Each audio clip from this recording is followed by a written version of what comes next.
What's up, guys? Welcome back to the YouTube channel. I just got over here to the shop. We're going to be working on the race car engine again tonight. Very simple, shouldn't take very long. All we're going to be doing is installing the front cover and degreeing the camshaft. Let me show you how I do it. Don't forget to comment, like, and subscribe. Go to turbojohnracing.com to pick you up some t-shirts and to pick up that awesome flip coin. This is where we left off last time, pretty much. I've been spending a little bit of time. This is a CV Products Elite Series belt drive kit. I think it's pretty cool. It works pretty nice, but I've been cleaning it up, getting it ready.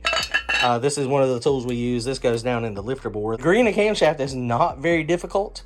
It is not super duper hard. It's kind of time consuming, but with a belt drive, it's a little easier. It's not bad at all. I did end up getting a new belt. This is the old belt that I had. It's a season and a half old. Didn't really see a lot of damage or a lot of wear on it. That's one of those things, you know, it depends on who you talk to. Some people say replace them every year. Clearly, if it gets contaminated with oil or brake cleaner or something, then you have to do it a little bit more frequently. But this is the old one. These things have gone up in price, too. It was $100 and almost $50 to get me a new one shipped to me. So that was kind of expensive, but, you know, it is what it is. It's part of racing. But basically, the belt drive makes it a little easier to do. And basically, this thing goes on here, and the cover goes on first.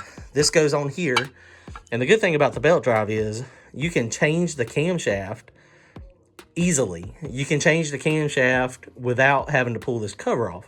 And small block Chevrolets are notorious because what happens is when you have this timing cover and you have the oil pan on the motor, in order to get this timing cover off, usually you have to loosen these front bolts on the oil pan in order to get it to drop down. Now, they do make a couple two-piece timing covers that make it so that that's, you know, you don't have to do that. But this just makes it super easy because you can just leave this on. You can leave the oil pan on it. You don't have to touch it. On it. I'm going to put the degree wheel on it, and I'm going to show you how we degree a camshaft.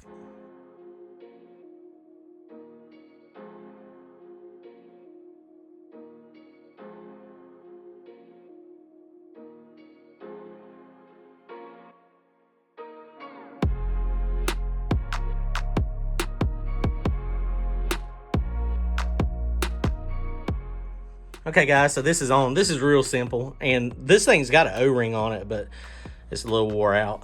So is this one, so I had to use a little bit of silicone, which is okay, not that big a deal. But this is the way this thing works. Basically, this is a big block Chevrolet snout, so a lot of people, you know, you get a little confused. The piston is really close to top dead center up here, but it's not all the way at top dead center yet. But the pin here, the keyway, is actually offset to the right, and so when you're doing this one right here, that mark, you can see the zero, which is there, or the dot, that has to be straight up. Now, like if you're doing a small block Ford, then the keyway is actually straight up. So that's a little bit different. The way this thing adjusts, of course, this has got the adjustable gear up here. And you say the way this thing, it was advanced. I bought this thing used, but I don't really know what this mark right here is. But this mark, it is advanced 8 degrees. I don't know if somebody was using that like as a quick reference or what, but I did not put that mark there, so I don't really know. But there's only 2 more degrees that it can be advanced from here. So we're gonna put it back together the way it was. And this thing is super simple. This is like a conical, and it's got that one little teeny half moon Woodruff key there. And so basically this thing just goes on, pops on right there. It is interesting. This has got a reverse thread. It's a left-handed thread, and it makes sense if you think about it because this is turning to the right and it's constantly trying to tighten that bolt. All right, so let's put this together real quick.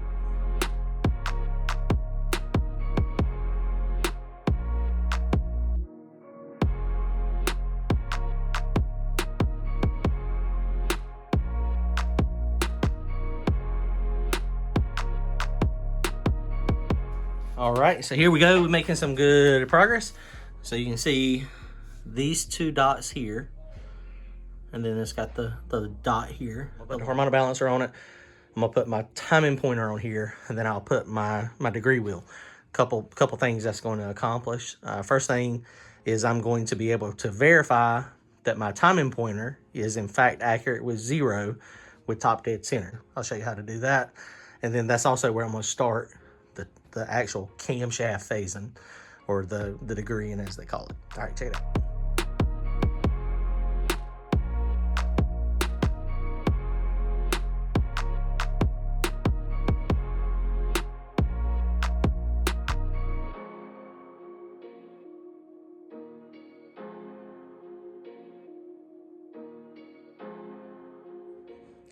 All right, guys, so real quick, this is just a regular old standard degree wheel. This is set up for a small block Chevrolet.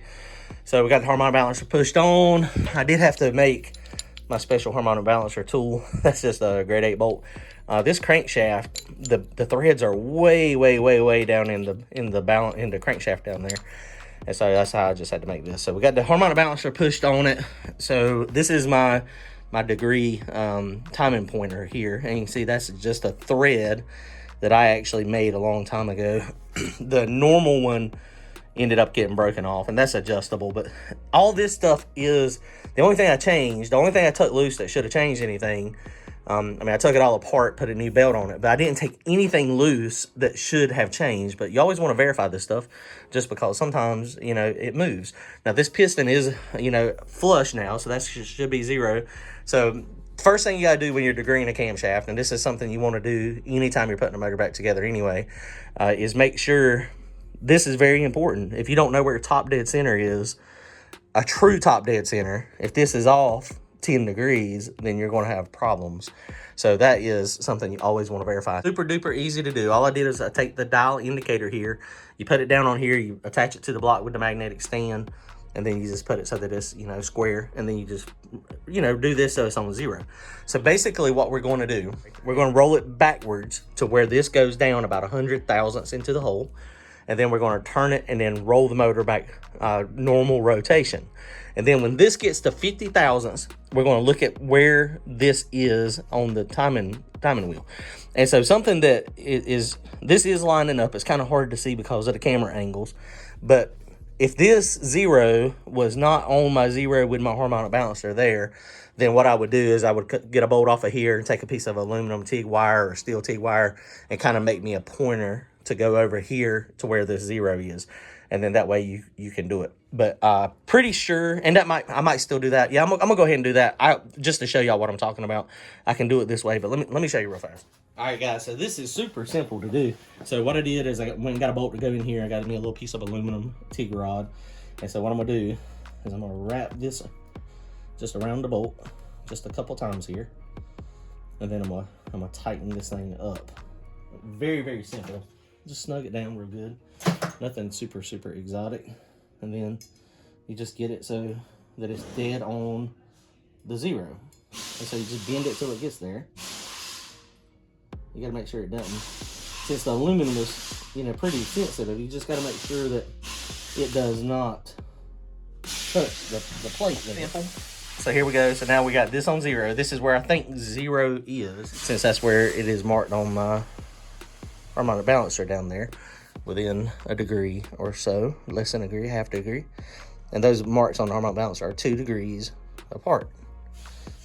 So the marks are 2 degrees apart. So, you know, that is really close on 0. And I could have made this go out a little bit further had I been it, but I didn't. Okay, so let me show you real quick. Very simple. You're looking at the dial indicator on the piston. Then you're also looking at the degree wheel. So right now we're 50 thousandths. The piston is down 50 thousandths in the hole. So I'm gonna go to 100. And the reason I wanna go by it is because I wanna take out any slop on this timing belt. So let's go back the opposite way, very gently. You have to go very slow, just so you don't try to go over it. So we're just a tad over it, but right now our degree wheel is showing 7.5. So let's go past top dead center. And did you notice that too? Let's go back real fast. It's something called dwell. And so it goes up. I'm still turning the harmonic balancer. It goes to top dead center and then it starts coming back down after it hangs out at top dead center for a little while. So now this time I'm going to 50 on the back side. So you don't have to go by it and then back it up, because this is the natural rotation of the crankshaft. So that right there is almost exactly where it was before. So now on that side, we're on 9 degrees. So that's on 9 degrees. 9 degrees after top dead center. So let's go do it again.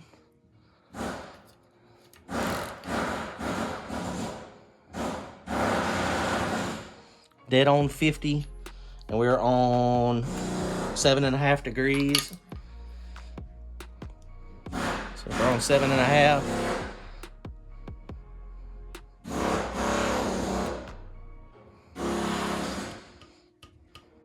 We're on 9 degrees on this side. So we need to move it this way just a tad. So I'm gonna move that down to like, that's about 8.5. So let's go do it again real fast. And we're actually going.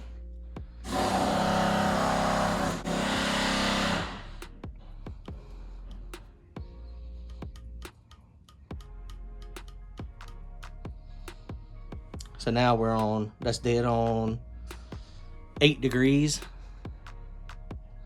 Dead center. So right there, we're pretty doggone close. So that's pretty close. And now that is on 8.5 degrees. So after top dead center. So we're within half a degree at the most. And now we know our 0 in the middle of those two, because what we did, we went in the middle of this one, in the middle of this one. And now we know that 0 is our top dead center. So now we verify, we know 100% that this is top dead center. So now we want to verify our timing pointer is in fact on 0. And so when you look down here, it is dead on 0. Can't get much closer right now. So now, I mean, you know, I guess you could spend as much time as you want to on this, but the reality for me, within a degree or so is close enough for me. There's a lot of people that may disagree with that and they say it's got to be perfect. Ideally, it would have to be perfect, but it is close enough now that I know I'm within a degree, probably closer within a half a degree. I am pretty close, and I am satisfied with that. So, you know, we're good to go. So now we have found top dead center. We found top dead center on this. Be very careful. Do not hit this. This is a handy dandy tool that we got from Summit, I think it was. Summit or Jigs, I don't remember. It's just an adjustable dial indicator with the head off, and it just goes down into the actual cylinder here. And so what this does is this will get it, you got to get it on the intake lobe. And so what we do is when you get a cam card, when you get a cam spec'd out, it'll always tell you what the intake center line should be. And that's where the cam grinder wants the intake center line for the cam to work best with your combination. So that's what you always want to take that into account. And generally what happens is when the cam is way advanced, so if you advance at like 106, 108, 110 degrees, it's going to spool up a little bit better, but you're going to sacrifice some of your top end efficiency. It's not going to run as good up top. And it's just not going to work the way your cam designer wanted it to. So that's just something to always think about when you're you know, installing the cam and playing with it. But it makes a huge difference in performance. You know, being 2 degrees off or 4 degrees off, you know, it makes a difference. So you always want to check this when you're putting it together, no matter, even if it shouldn't have moved and everything should be the same when I put it back together here, just in case.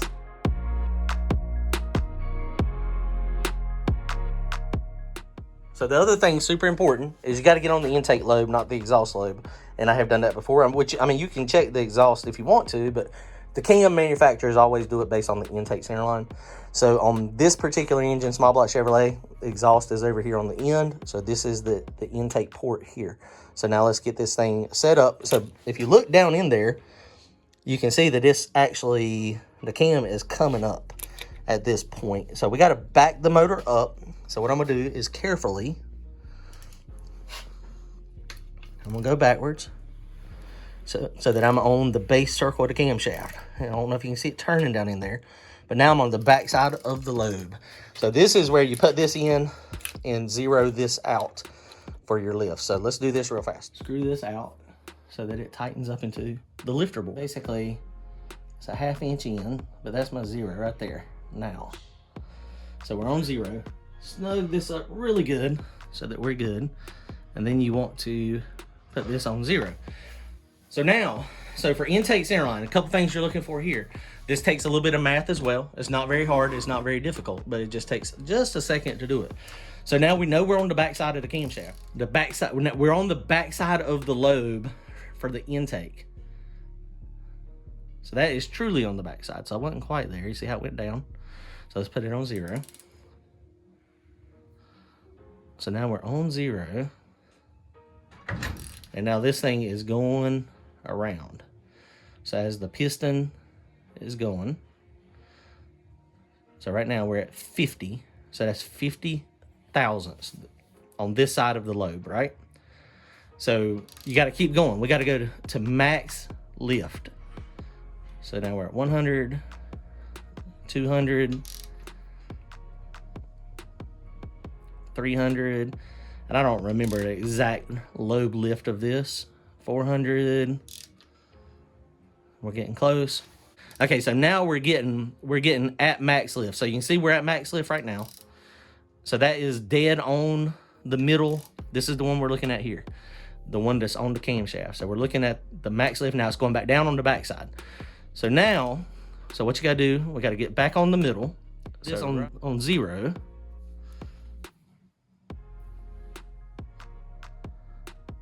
All right, so now we're on 0. So now we're on the top of the lobe of the camshaft, right? So this little flat spot, that's the duration, is how long the lobe stays open. So if the lobe is real aggressive, it's like this, or if it's not aggressive, it's more like this. There's a whole bunch of different lobes. But in order to find out, so right now, if you look at my pointer down here, my degree wheel, it says it's on 110. So that's going to be pretty close, and you can already tell I'm pretty decently close. But so now we put it on 0, we're on the top, and so we want to roll it back. So do it the same way we did top dead center. So now we are 50 thousandths before the lobe shaft peak. So, but we want to go to 100 because there again, we want to make it so that we are going in the direction of the camshaft so we can take the slop out of this. So now we're at 100. So now we're going to go to 50. And so once we get to 50 here, be very gentle getting to 50. The more precise you can get this, the better. But, you know, within a half a degree or so is close enough for me. So right there, we're on 50. So now we're going to take this number right here. So you got to look down here at the degree wheel. So we're at 72. So we're at 72 degrees on this number, right? So we're at 72 here. So let's roll across. So we're going. Now we're back to our 110, but now we want to go back to the other side. We want to go back down to 50 again. So now we're on the back side of the intake lobe. So we had 72 as our first one, and now that one is 149. So you gotta take your handy dandy calculator. So 72 plus 149 equals that divided by 2 equals 110 and a half. So that is the center of the intake center line, 110 and a half degrees. So there again, for me, that's perfect. It's supposed to be on 110, and we could do this 4 or 5 times, and we might vary a half a degree one way or the other. It might be 110 or 111, and then you could play with this up here, but that's it. That is, for me, intake center line. It checks out what it was last time. It was supposed to be on 110. We're at 110 and a half. Half a degree for me is close enough.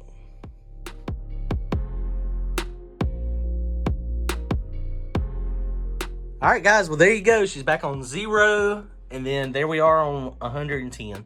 So right now, we know this is exactly like it was when I pulled it apart. Now, this is something that I check all the time when I pull it apart, anytime I change the camshaft. It takes a little bit of time. It's not difficult. It's a little more difficult when the head is on it. But anytime, if this was a timing chain, if you're changing a timing set, if you're putting a new cam in it, if you're doing anything, changing a hard component, then you definitely 100% want to verify this. And the reason why is because everything has tolerances. So if the cam gear is within a degree and the crank gear is within a degree, but then they're both on the positive side, then the cam is going to be, you know, it's going to be retarded or advanced, whatever. It depends on how it's ground. I mean, if that one's 1 degree one way and that one's 1 degree the other way, then it would make out to be 0. But so that's something that is very important. You want to make sure you do it all the time, every time. You want to, when you're changing that hard components. If you're just changing the belt, like you just saw, I mean, mine's dead on what it was last time. And I could have, since I didn't take any of this stuff loose, I knew my keyway didn't move. I knew this stuff didn't move in relation to the cam. I figured it would be the same, but I wanted to show y'all how to degree it, just in case nobody's ever done it. Just get the equipment, take the time, do it, because this right here, throwing it together, if you don't get this exactly like it's supposed to be, then what'll happen, if this is a tooth off, advanced or retarded, I've seen it retarded, and it will actually run and run pretty good, but it won't make any power. And so, that happens all the time. People get it a tooth off and think it's good and it cranks up, and then you end up, having a poor performing, engine. They could screw up at the camshaft. They put the pin in the wrong place. The cam person says it's supposed to have 4 degrees cut into the camshaft. You put it in there dot to dot, and then it doesn't work out. All right, guys. Well, y'all comment, like, and subscribe. Don't forget to go to turbojohnracing.com, pick you up some swag, grab you one of those flip coins, and we will see y'all soon. Later.